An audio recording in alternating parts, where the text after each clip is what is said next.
शांति। आज 16 सितंबर 2020 के बाप दादा के मधुर महावाक्य सुनेंगे।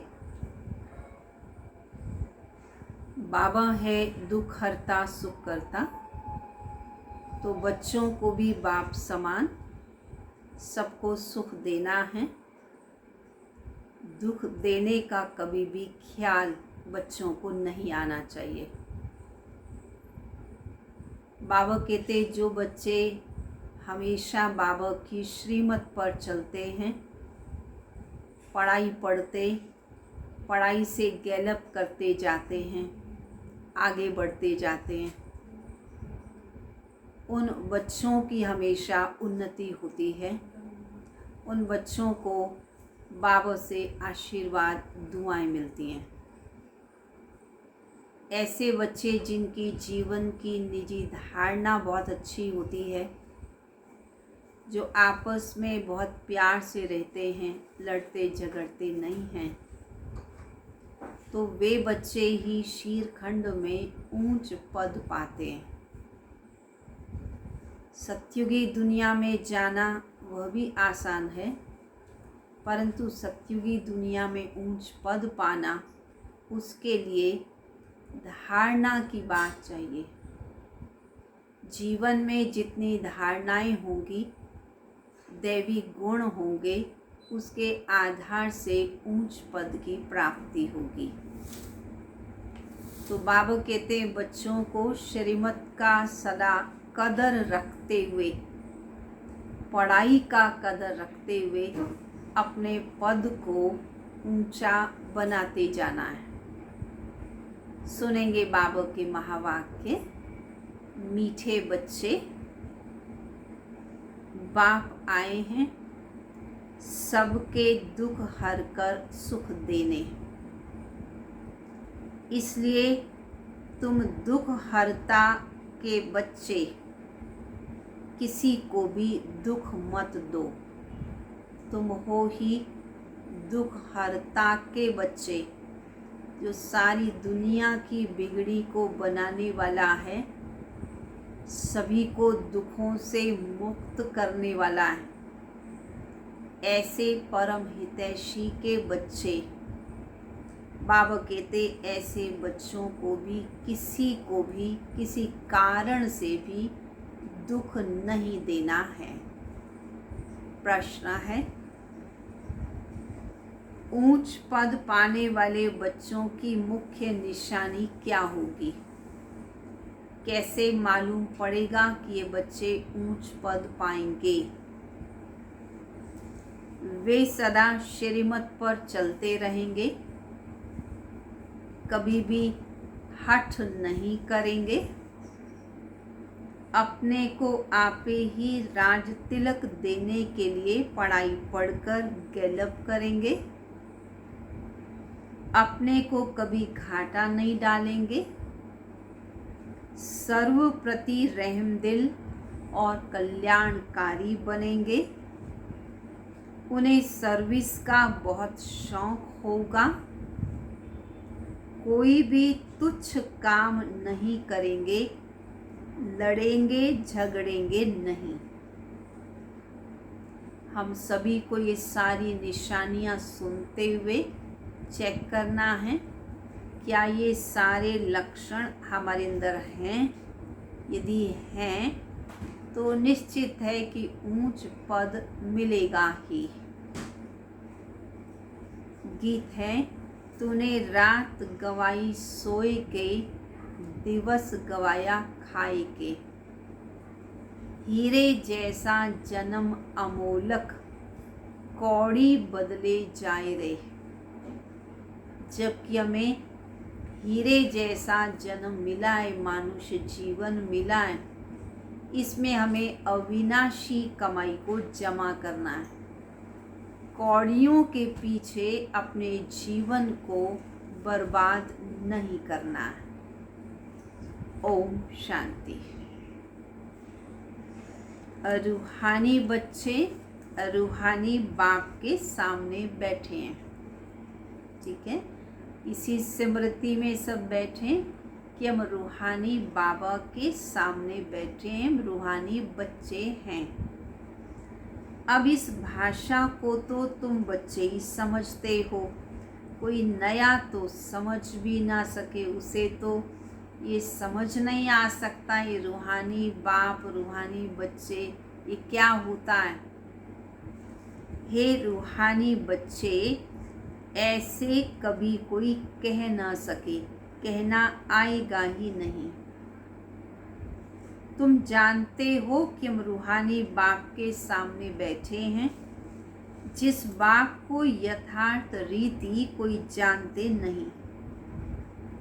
भले अपने को भाई भाई भी समझते हैं कि हम सब आत्माएं हैं, बाप एक है, परंतु यथार्थ रीति नहीं जानते। जब तक सम्मुख आकर समझे नहीं, तब तक समझे भी कैसे। जब तक बाबा के सामने नहीं आए, बाबा का परिचय नहीं मिले, तो फिर उन्हें बात समझ में भी कैसे आ सकती है। तुम भी जब सम्मुख आते हो तब समझते हो। तुम भी ब्राह्मण ब्राह्मणियाँ हो, तुम्हारा सरनेम ही है ब्रह्मा वंशी, ब्रह्मा कुमार, ब्रह्मा कुमारियाँ। शिव की तो सभी आत्माएं हैं ही। तुमको शिव कुमार या शिव कुमारी तो नहीं कहेंगे। ऐसे जिनका नाम शिव कुमारी है, भले उन्हें नाम से पुकारेंगे, लेकिन शिव बाबा के बच्चे होने के नाते किसी को शिव कुमार शिव कुमारी नहीं कहते, बल्कि ब्रह्मा के बच्चे होने के नाते ब्रह्मा कुमार ब्रह्मा कुमारी ज़रूर कहते हैं। कुमार हो तो कुमारी भी हो। शिव की तो सब आत्माएं हैं। कुमार कुमारी तब कहा जाता जब मनुष्य के बच्चे बनते हैं। शिव के बच्चे तो निराकारी आत्माएं हैं ही। मूल वतन में सब आत्माएं ही रहती हैं, जिनको सालीग्राम कहा जाता है। यहाँ आते हैं तो फिर कुमार और कुमारियाँ बनते हैं जिस्मानी। वास्तव में तुम हो कुमार अर्थात शिव बाबा के बच्चे। कुमारियाँ और कुमार तब बनते जब शरीर में आते हो। तुम बीकेज हो, इसलिए आपस में भाई बहन कहलाते हो। अभी इस समय तुमको नॉलेज मिली है। तुम जानते हो बाबा हमको पावन बना कर ले जाएंगे। आए ही हैं बाबा में पावन बनाने। आत्मा जितना बाप को याद करेगी तो पवित्र बन जाएगी। आत्माएं ब्रह्मा मुख से ये नॉलेज पढ़ती हैं। चित्रों में भी बाप की नॉलेज क्लियर है कि शिव बाबा हमको पढ़ाते हैं, श्री कृष्ण नहीं पढ़ाते। न श्री कृष्ण द्वारा बाप पढ़ा सकते हैं। ऐसा भी नहीं कि श्री कृष्ण के तन में शिव बाबा आकर तुम्हें पढ़ाते हैं, वह भी नहीं है। श्री कृष्ण तो वैकुंठ का प्रिंस है, यह भी तुम बच्चों को समझाना है। कृष्ण तो स्वर्ग में अपने माँ बाप का बच्चा होगा, स्वर्गवासी बाप का बच्चा होगा, वो वैकुंठ का प्रिंस है। उनको भी कोई जानते नहीं है। कृष्ण जयंती पर अपने अपने घरों में कृष्ण के लिए झूले बनाते हैं या मंदिरों में भी झूले बनाते हैं। माताएं जाकर झूलाती भी हैं, फिर गोलक में पैसे डालती हैं, पूजा करती हैं। श्री कृष्ण के प्रति बहुत ही श्रद्धा भावना प्रेम रहता है। आजकल क्राइस्ट को भी कृष्ण समान बनाते हैं। ताज आदि पहनाकर माँ की गोद में दे देते हैं, फिर उनको भी झूला झूलाते हैं, जैसे कृष्ण का दिखाते हैं। अब कृष्ण और क्राइस्ट राशि तो एक ही है, वो लोग कॉपी करते हैं। वास्तव में श्री कृष्ण का जन्म योग बल से हुआ, क्राइस्ट का जन्म भी पवित्रता से ही हुआ। परंतु श्री कृष्ण का जन्म सतयुगी दुनिया में हुआ, सतयुगी दुनिया का फर्स्ट प्रिंस रहा, और क्राइस्ट तो द्वापर युग में आए। भले उस समय भी पवित्रता से ही उनका जन्म हुआ, इसलिए ही उनको इतना मान देते हैं। उनको भी श्री कृष्ण के समान झूले में झूलाते हैं।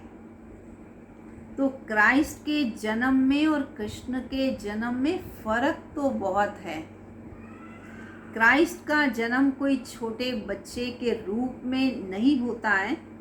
क्राइस्ट की आत्मा ने तो कोई में जाकर प्रवेश किया।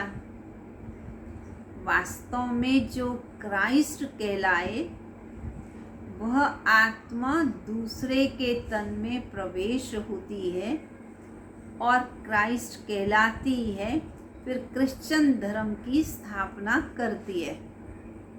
और श्री कृष्ण का जन्म तो छोटे बच्चे के रूप में हुआ। माँ बाप को उस समय विष्णु चतुर्भुज का साक्षात्कार भी हुआ, तो माँ बाप से पालना भी ली, स्कूल में पढ़ाई भी पढ़ी, राज विद्या भी सीखी। तो श्री कृष्ण के जन्म और क्राइस्ट के जन्म में बहुत अंतर है। आगे क्राइस्ट को कभी छोटा बच्चा नहीं दिखाते थे, क्रॉस पर ही दिखाते थे। ये अभी दिखाने लगे हैं। बच्चे जानते हैं धर्म स्थापक को कोई ऐसे मार ना सके, तो किसको मारा? जिसमें प्रवेश किया उनको दुख मिला। ये बड़ी गुह्य बात है समझने की, कि जो कहा कि क्राइस्ट को सूली पर चढ़ाया, वास्तव में क्राइस्ट का जन्म तो योग बल से हुआ। पवित्र आत्मा को ऐसी सज़ा नहीं मिल सकती है कभी भी, परंतु क्राइस्ट की आत्मा ने जिस तन में प्रवेश किया, उस तन को ये सहन करना पड़ा, उसे सूली पर चढ़ाया। तो क्योंकि उस तन में क्राइस्ट की आत्मा ने प्रवेश किया। सतो प्रधान आत्मा को तो कभी दुख मिल ही नहीं सकता। उसने क्या कर्म किए जो इतने दुख भोगे? आत्मा ही सतो प्रधान अवस्था में आती है, सबका हिसाब किताब चुकतू होता है। इस समय बाप सबको पावन बनाते हैं, वहाँ से सतो प्रधान आत्मा आकर दुख भोग ना सके। आत्मा ही यूं सुख और दुख भोगती है। आत्मा शरीर में है तो दुख होता है, कहती है मुझे दर्द है। अब मुझे दर्द है ये किसने कहा? शरीर तो नहीं कहेगा। वो कहते हैं परमात्मा अंदर में है। अरे फिर दर्द किसको हो रहा है? तो क्या परमात्मा कहते हैं मुझे दर्द हो रहा है? परमात्मा को तो दुख दर्द होता ही नहीं है। परमात्मा तो दुख हरता है। सरु में परमात्मा विराजमान हो तो फिर तो इतना दुख क्यों हो? पुकारती आत्मा, हे परम पिता परमात्मा हमारे दुख हरो, हमें सुख दो।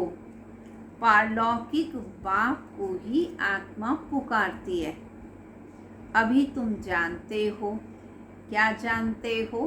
कि बाबा आए हुए हैं। जिनको हम पुकार रहे थे भक्ति मार्ग में, अब हमें पता लग गया कि पुकारने की अब आवश्यकता नहीं है।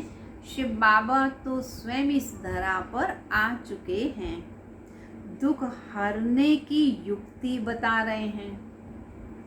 आत्मा शरीर के साथ ही एवर हेल्दी वेल्दी बनती है। मूल वतन में तो हेल्दी वेल्दी नहीं कहेंगे, आत्मा है। वहाँ कोई सृष्टि नहीं है, वहाँ तो है ही शांति। शांति स्वधर्म में टिके हुए हैं। अभी बाप आए हैं किस लिए? सबके दुख हर कर सबको सुख देने। तो बच्चों को भी कहते हैं कि तुम मेरे बने हो तो तुम भी किसी को दुख मत देना।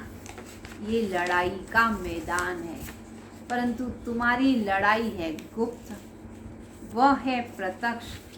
ये जो गायन है कि युद्ध के मैदान में जो मरेंगे वो स्वर्ग में जाएंगे, उसका भी अर्थ समझना पड़े।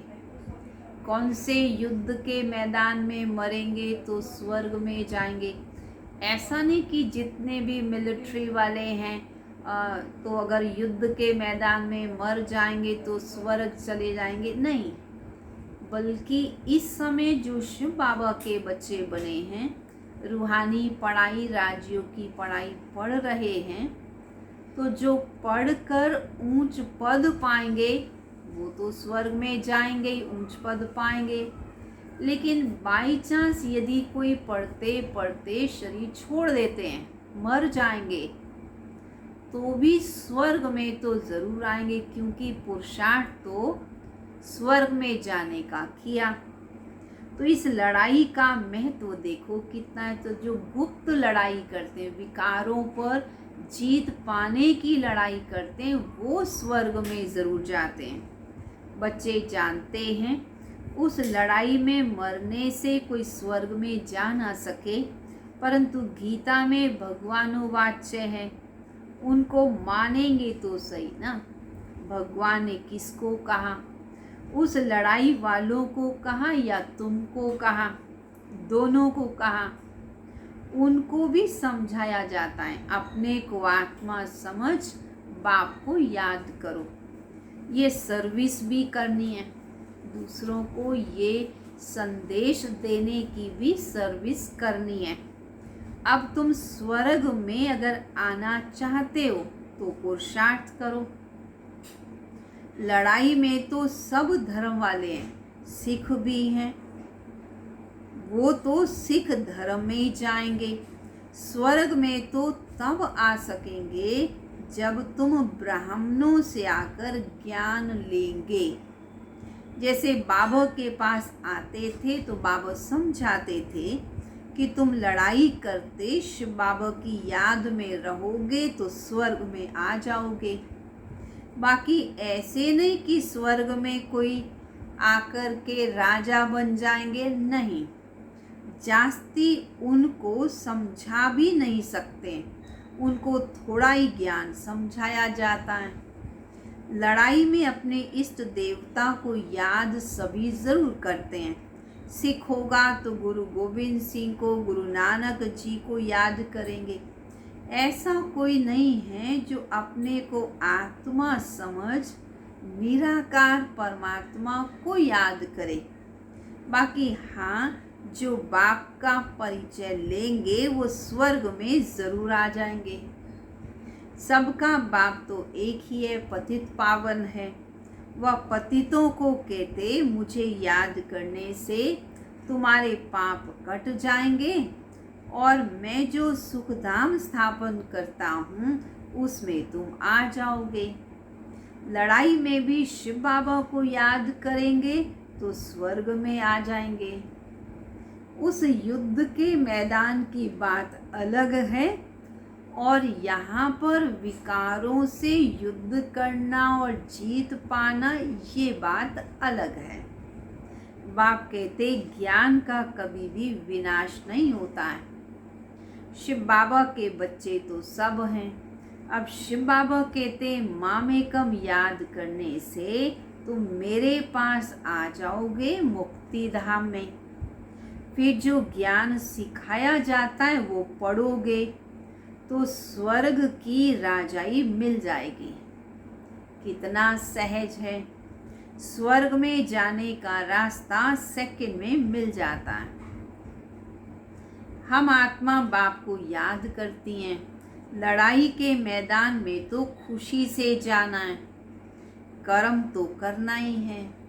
देश के बचाव के लिए सब कुछ करना पड़ता है, सहन भी करना पड़ता है, मर मिटना भी होता है, कुर्बानी करनी पड़ती है। वहाँ तो है ही एक धर्म, मतभेद की कोई बात ही नहीं है, तो लड़ाई झगड़े की बात नहीं। एक देश दूसरे देश से लड़ने वाली बातें वो सतयुग में होती नहीं है, क्योंकि है ही एक धर्म, एक भाषा, एक मत, एक राज्य। तो दो है ही नहीं, तो द्वैत भी नहीं है, झगड़े भी नहीं है। यहाँ तो कितना मतभेद है, पानी पर, ज़मीन पर। पानी बंद कर देते हैं तो पत्थर मारने लग पड़ते हैं। एक दूसरे को अनाज नहीं देते तो भी झगड़े हो जाते हैं। तुम बच्चे जानते हो कि हम अपना स्वराज्य स्थापन कर रहे हैं योग बल से, पढ़ाई से राज्य पाते हैं। नई दुनिया जरूर स्थापन होनी है, ये तो ड्रामा में नोंद है। तो कितनी खुशी होनी चाहिए। कोई भी चीज में लड़ने झगड़ने की कोई बात नहीं है। बाबा कहते तुम्हें तो रहना भी बहुत साधारण है। बाबा ने समझाया है, तुम ससुर घर जाते हो, सतयुग में जाते हो अर्थात ससुर घर जाते हो। अब तो तुम वनवाह में हो। सभी आत्माएं जाएंगी, शरीर तो नहीं जाएंगे। शरीर का अभिमान यहाँ छोड़ देना है। हम आत्मा हैं, 84 जन्म अब पूरे हुए। जो भी भारतवासी हों बोलो, भारत स्वर्ग था, अब तो नरक है, कलयुग है। कलयुग में अनेक धर्म हैं और सतयुग में एक ही धर्म था। भारत फिर से स्वर्ग बनना है। समझते भी हैं भगवान आए हुए हैं, आगे चल भविष्यवाणी भी करते रहेंगे। वायुमंडल भी ऐसा देखेंगे तो कुछ ना कुछ अंदाज़ा लगाते रहेंगे। तो बाप बच्चों को समझाते हैं, बाप तो सभी का है ना, तो सबका हक है। बाप कहते मैं आया हूँ और सबको कहता हूँ। क्या कहता हूँ सबको? कि माम एकम याद करो तो तुम्हारे विकर्म विनाश होंगे और तुम मुक्ति धाम में चले जाओगे। अभी तो मनुष्य समझते हैं कि कभी भी लड़ाई हो सकती है, ऐसे आसार लक्षण दिखाई दे रहे हैं जो समझ में आता है कि कभी भी युद्ध हो सकती है। ये तो कल भी हो सकती है। लड़ाई जोर भरने में देरी नहीं लगेगी। परंतु तुम बच्चे समझते हो अभी हमारी राजधानी पूरी स्थापन नहीं हुई है, इसलिए अभी विनाश नहीं हो सकता है। तो 9 लाख भी तो बनने हैं, वो सब भी तैयार हो जाए, राजधानी पूरी स्थापन हो जाए। अभी तो बाप का पैगाम ही चारों तरफ नहीं पहुंचा है। पतित पावन बाप कहते मुझे याद करो तो तुम्हारे विकर्म विनाश होंगे। ये पैगाम सबके कानों में जाना चाहिए। भले लड़ाई लगे, बॉम्ब्स भी चल जाएं, परंतु तुम्हें तो निश्चय है, चाहे लड़ाई शुरू भी हो जाए, चाहे बॉम्ब्स भी फट जाएं, परंतु तुम्हें तो निश्चय है कि पहले हमारी राजधानी ज़रूर स्थापन होगी। और जब तक राजधानी स्थापन नहीं हुई है तब तक विनाश हो नहीं सकता। भले रिहर्सल होती रहेगी, परंतु संपूर्ण विनाश तब तक नहीं हो सकता। विश्व में शांति कहते हैं ना, विश्व में वार होगी तो विश्व को खत्म कर देंगे। यह है विश्वविद्यालय। सारे विश्व को तुम नॉलेज देते हो। एक ही बाप आकर सारे विश्व का परिवर्तन करते हैं। वो लोग तो कल्प की आयु ही लाखों वर्ष कह देते हैं। तुम जानते हो इसकी आयु पूरे 5000 वर्ष है। कहते हैं क्राइस्ट से 3000 वर्ष पहले हेवन था। इस्लामी, बौद्धी आदि सबका हिसाब किताब निकालते हैं, कौन सा धर्म कब आया, कितने समय तक चला। उनसे पहले दूसरे का नाम है नहीं। बाबा कहते तुम तो सबको तिथि तारीख सब बता सकते हो कि कौन से धर्म ने कब स्थापना की, कब प्रवेश हुए। तो तुमको बड़ा नशा रहना चाहिए, क्योंकि तुम्हें सृष्टि के आदि मध्य अंत की नॉलेज है। झगड़े आदि की कोई बात है ही नहीं। झगड़ते वे हैं, कौन झगड़ते हैं? जो ऑर्फन होते हैं, जिनके माँ बाप नहीं होते, धनी धूनी नहीं होता है, जिन्हें किसी का डर नहीं होता है। तुम अभी जो पुरुषार्थ करोगे 21 जन्मों के लिए प्रारब्ध बन जाएगी। लड़ेंगे झगड़ेंगे तो ऊंच पद नहीं मिलेगा, सजाएं भी खानी पड़ेंगी। कोई भी बात यदि है या कुछ भी चाहिए तो बाबा के पास आओ, बाबा को बताओ। बाकी आपस में लड़ने की क्या ज़रूरत है? गवर्नमेंट भी कहती है तुम फैसला अपने हाथ में मत उठाओ। कोई कहते हैं हमको विलायत का बूट चाहिए। ये बाबा समर्पित बच्चों की बात कह रहे हैं। कोई बच्चा ये कहे बाबा मेरे को तो विदेश का जूता चाहिए। बाबा कहेंगे बच्चे अभी तो तुम वनवाह में हो। वनवाह में हो माना अभी तुम पियर घर में हो। तुम्हारी विदाई की तैयारी हो रही है, तुम्हें ससुर घर भेजा जा रहा है। पर ससुर घर सतयुग में जाने के लिए तुम दैवी गुणों का श्रृंगार करना सीख रहे हो। जब पूरा श्रृंगार हो जाएगा तब तुम ससुर घर चले जाओगे। अभी तो वनवाह में हो, तो यहाँ तो बहुत साधारण रहना है। बाप तो राइट ही समझाएंगे ना कि बात तो ठीक नहीं है कि आप डिमांड कर रहे हो। यहाँ तुम यह आश क्यों रखते हो? यहाँ तो बहुत सिंपल रहना चाहिए, नहीं तो देहाभिमान आ जाता है। इसमें अपनी नहीं चलानी होती। बाबा जो कहे वो मानना है। बीमारी आदि है तो डॉक्टर आदि को भी बुलाते हैं। दवाई आदि से संभाल तो सबकी होती ही है। फिर भी हर बात में बाबा बैठे, बाबा से श्रीमत लो। श्रीमत तो है ही एक बाप की ना, निश्चय में ही विजय है। वो तो सब कुछ जानते ही हैं। बाप की राय पर चलने में ही कल्याण है। अपना भी कल्याण करना है, दूसरों का भी कल्याण करना है। कोई को हीरे तुल्य अगर बना नहीं सकते, इसे सिद्ध है कि खुद कौड़ी तुल्य हैं। पाउंड बनने लायक ही नहीं है या वैल्यू नहीं है, तो फिर वहाँ भी वैल्यू नहीं रहेगी। सर्विसेबल बच्चों को सर्विस का बहुत शौक होना चाहिए। उन्हें चक्कर लगाते रहना चाहिए। सर्विस नहीं करते तो उनको रहम दिल कल्याणकारी कुछ भी नहीं कहेंगे। बाबा को याद ही नहीं करते तो तुच्छ काम करते रहेंगे। पद भी तुच्छ पाएंगे, छोटा मोटा पालेंगे।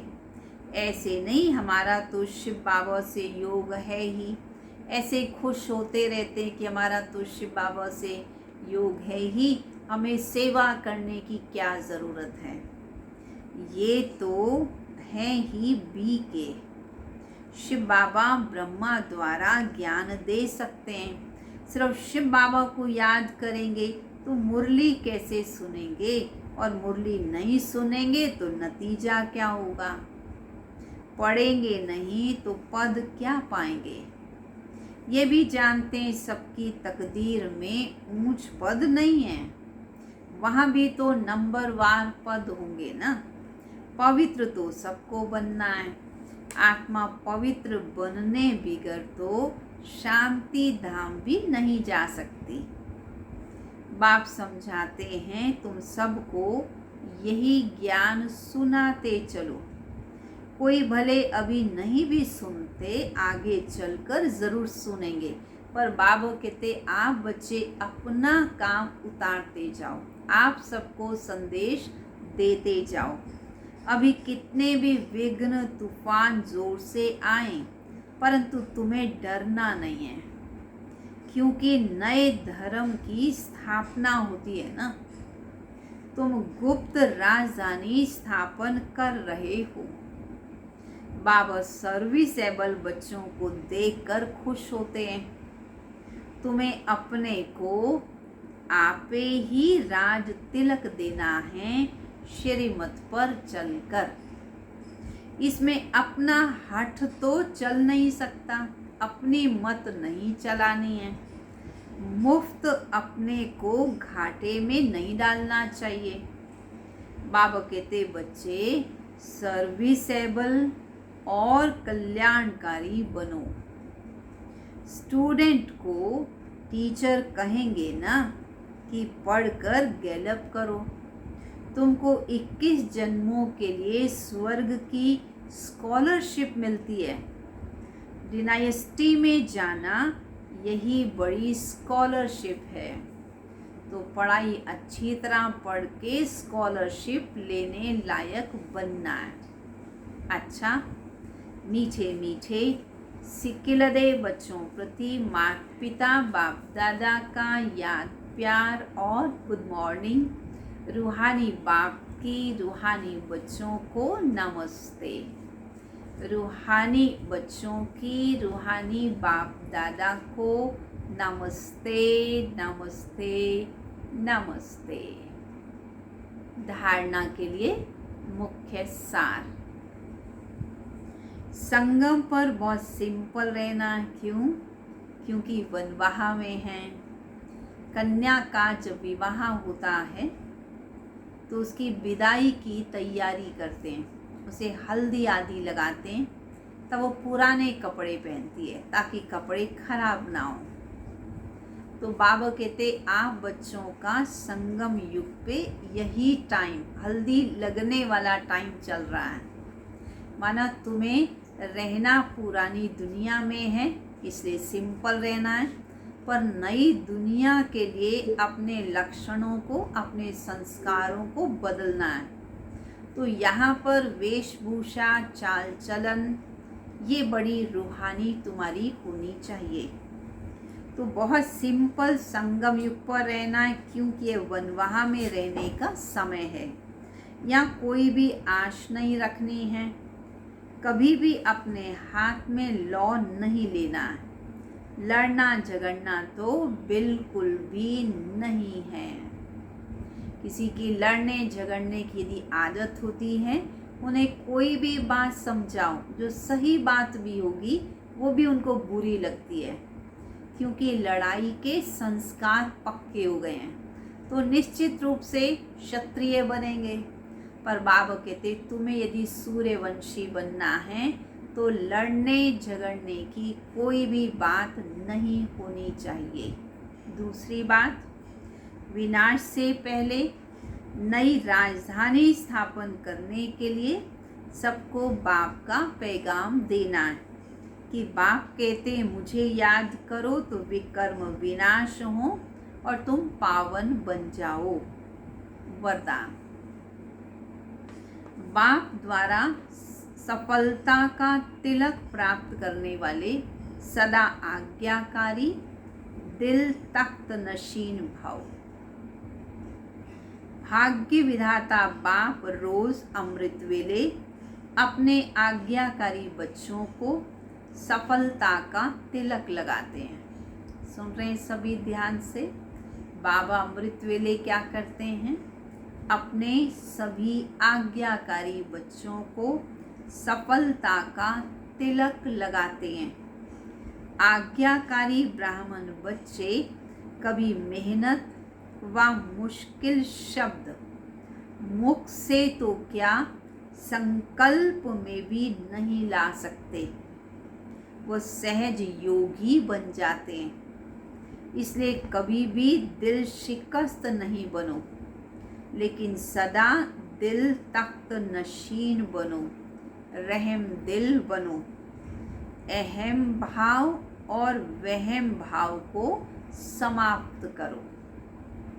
स्लोगन: विश्व परिवर्तन की डेट नहीं सोचो, स्वयं के परिवर्तन की घड़ी निश्चित करो। स्वयं का परिवर्तन करो तो विश्व का परिवर्तन तो हो ही जाएगा। और हमारा नारा ही है, स्व परिवर्तन से विश्व परिवर्तन। अच्छा, ओम शांति। चलेंगे सभी बाबा की याद में।